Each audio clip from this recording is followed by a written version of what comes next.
let's see. Our first guest is the #1 morning radio. I should get over it, though, don't you think? You should? No, I think Connie will get over it. Well, she may, but on the other hand, it would be a lovely gesture of you to go over and do her little show on Saturday. All right. New York and Philadelphia. Now, listen to this, kids. This is very important. This summer, he will be seen in 4 one-hour television specials. Ladies and gentlemen, please welcome back to the program, Howard Stern.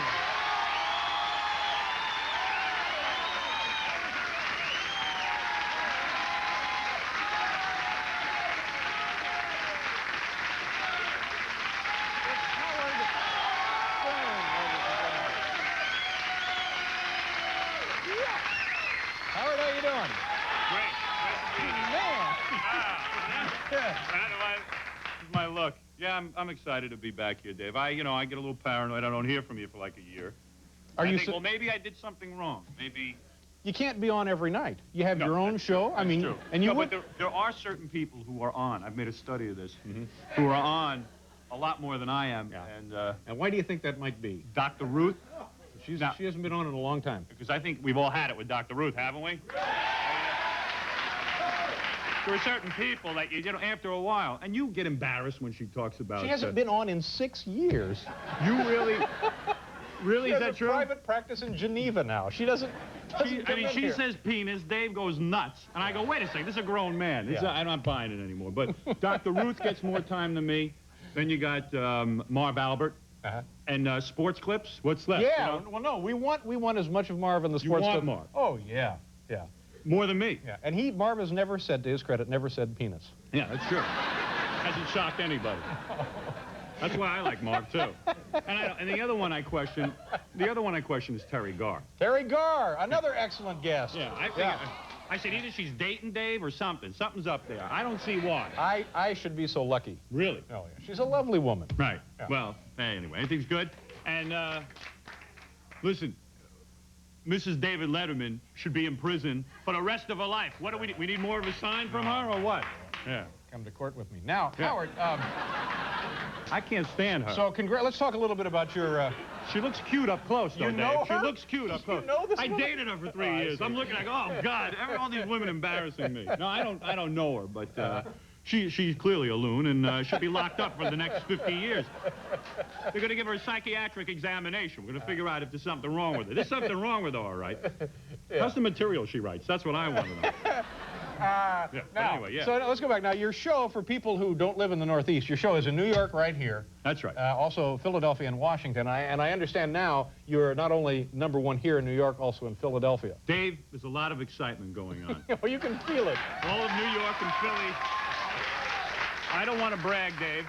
You know that. I'm not one to brag, but when you do well, you want to show people. In the Philadelphia newspapers, Philadelphia's a very empty city, I think. This is front page news. Stern becomes #1, and this is my competition on here. Let me show you this. Let me show you. I brought you some clippings. Now, this is the guy. Are they going by hair or listeners? Well, I think he's losing. The way I see it is, I definitely beat him in the hair department. Yeah. Well, here it is. The big headline was, and you'll like this, Dave, because I know you enjoy the show. The King DeBella is dead. Right. Long live the King Stern, it says. This is the old guy. And this is the old guy with his Morning Zoo sailor's cap on. Right. And this is why I'm so proud to be in radio, because I compete with guys with sailor caps. So, this is a Morning Zoo phenomenon. Oh, I know about the Morning Zoo. You get his... Mike and Bob in the Morning Zoo. You get a big mustache and plastic wax teeth, and you get a Hawaiian shirt, and you go on and you just wacky sound effects. Get a little wacky, and so this is very exciting for me. Finally take my throne, as they say. Right. And we'll be going into Philly. So you're planning a big celebration. Big celebration. I'm going into Philly, and I'm going to have a big funeral for this guy. That's right. Big funeral, death to the zoo party. We'll have the casket. We'll walk through the streets. I got a black choir. It's going to be beautiful. I'll be in it. When will this be taking place? On May 11th. Dave. Oh, I'll see if I can get off and come back. Be there. We have to do a commercial. We'll be right back here with Howard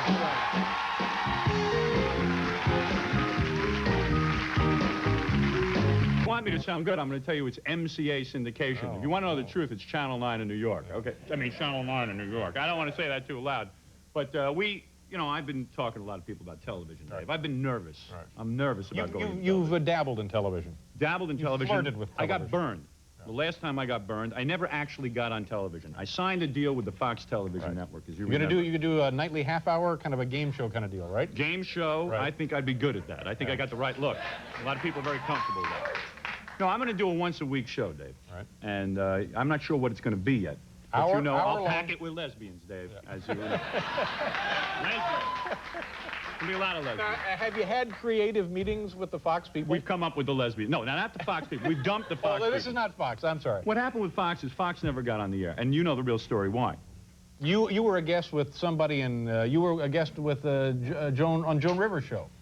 What is that? No. That's nothing to do with it, Dave. Oh, I don't know. You know, I don't know. Let me tell you the real story. I got in trouble with the FCC, remember? Yeah. Of course I was cleared of all charges. Sure. And what happened was that the Fox network took it upon themselves. I guess Rupert Murdoch was friends with the Cardinal of New York. Right. And the Cardinal of New York, who's now in television programming, I think he's become a programmer. That the big hat the Cardinal wears evidently is a programming hat that he wears when he sits down and programs television. He called Rupert Murdoch and said that I shouldn't be on TV.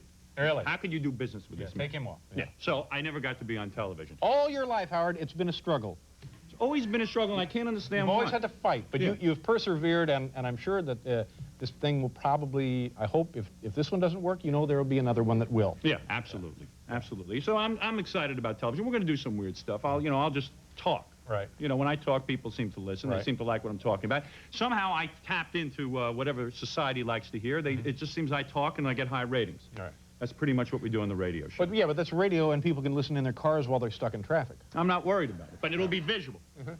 For example, I'll do, I'll talk about movies. Right. Like I went to see My Left Foot. I was not impressed with this movie.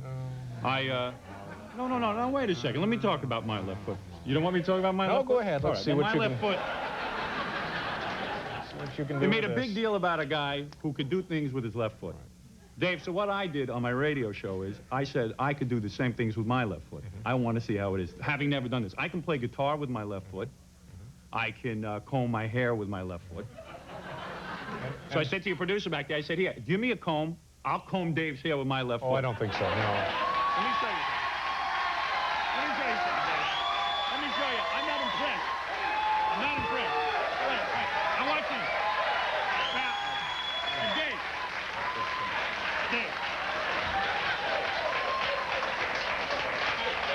I don't. Check this out. Like the movie, all right? I don't think so, Howard. I don't. Dave, here. No, don't. Hey, wait. No, I don't. I think we can all. That's good. That's good. Howard Stern. That is no.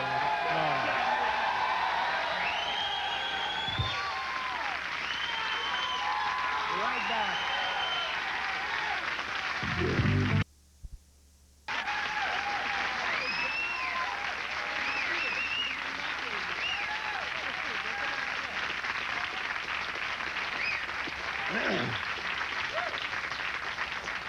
Congratulations on the publication of your book here. How many Thank have you you. published? Well, that's the first one I ever wrote, but about 4 years ago, a friend of mine and I wrote one. And so I'm back on the book tour again. What was that book? That was limericks, right? Your No. limericks you guys It had was- collected? Yes, it was X-rated limericks. Story plugging her book recently, and I heard her talking on the radio with an interviewer. And it was a perfectly fine interview about what it was like working for Ronald Reagan and writing speeches. And at the end, the interviewer said,